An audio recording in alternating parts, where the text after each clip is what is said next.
अस्सलाम दोस्तों, ये हमारा छठा सेशन है जिसमें हम लाशूर, यकीन की ताकत और लॉ ऑफ अट्रैक्शन के हवाले से गुफ्तगू करेंगे। इससे पहले कि अगर आपने पाँचों वीडियोज़ नहीं देखी, मुख्तसर वीडियोज़ हैं 2-4-5 मिनट की दौरानी की, अगर वो देख लें आप तो आपको बेहतर तरीके से समझ में आएगा और आपके ज़िंदगी में बड़ी बुनियादी और बड़ी तब्दीलियाँ आएंगी।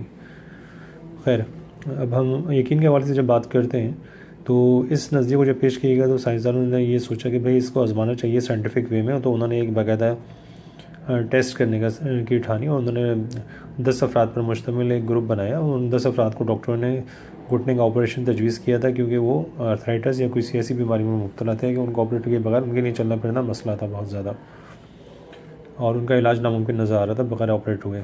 तो डॉक्टरों ने 5 अफराद के तो ऑपरेशन कर दिया, बाकी जो 5 अफराद थे उनको सिर्फ पट्टी बानी या ऐसा कोई ज़ख़म का निशान बना दिया, चीरे का मसनूई तरीके से थोड़ा सा निशान, जिससे लगे कि भाई उनको ऑपरेट हुआ है। मगर जब ऑपरेशन हो गया तो डॉक्टर इस बात को देख के हैरान लगे कि जिन लोगों का ऑपरेशन नहीं हुआ था, सिर्फ जाली ऑपरेशन, फेक ऑपरेशन हुआ था प्लेसिबो इफेक्ट के ज़रिए, वो भी उन्हीं अफराद की तरह कामयाबी से चलने फिरने लगे जिनका ऑपरेशन कामयाबी से हुआ था। मतलब सिर्फ उनकी यकीन की ताकत ने ही उनको सही कर दिया। तो साइंसदान बड़े हैरान हुए। इसी तरह उन्होंने एक और तजर्बा किया कि कुछ ऐसे मरीज़ लिए जो मुख्तलिफ़ बीमारियों का शिकार थे, मतलब एक ही किस्म की बीमारी का शिकार थे। कुछ को दवाई दी ओरिजिनल और कुछ को जो दी सिर्फ ऐसी पिल्स या दवाई दी जिसमें शक्कर का आमेज़ा था और कुछ भी नहीं था, मतलब दवाई का कोई अंसर ही नहीं था। और जब वो दोनों मरीज़ों पे, मतलब दोनों ग्रुपों के मरीज़ों पे जब अप्लाई की गई, एक को दवाई खिलाई गई, दूसरे को सिर्फ मसनूई दवाई खिलाई गई, मतलब उसमें कुछ भी नहीं था, दवा का कुछ भी मेडिसिन वगैरह कुछ नहीं थी।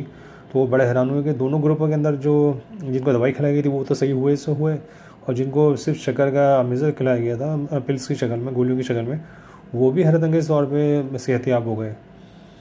तो इसका मतलब उन्होंने ये निकाला कि इंसान जिस तरह सोचता है, यकीन करता है, उसके सामने वही नतीजा आ जाता है। दिमाग बड़ा अहम किरदार अदा करता है, आपकी यकीन की ताकत बड़ा किरदार अदा करती है।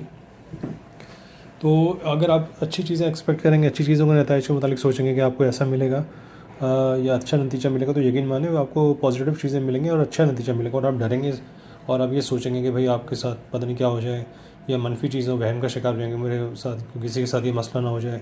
तो वो जो चीज़ ज़्यादा आप सोचेंगे, डर खौफ का शिकार होकर सोचेंगे, अंदेशों में मुब्तला रहेंगे, तो आपकी ज़िंदगी में वही चीज़ें, अंदेशे और नाकामियाँ सामने आएंगी। और अगर आप अच्छा सोचेंगे, मुस्बित सोचेंगे, पॉजिटिव सोचेंगे तो और एक्सपेक्ट करेंगे कि अच्छा नतीजा निकले, तो यकीन माने अच्छा नतीजा लाजमी निकलेगा।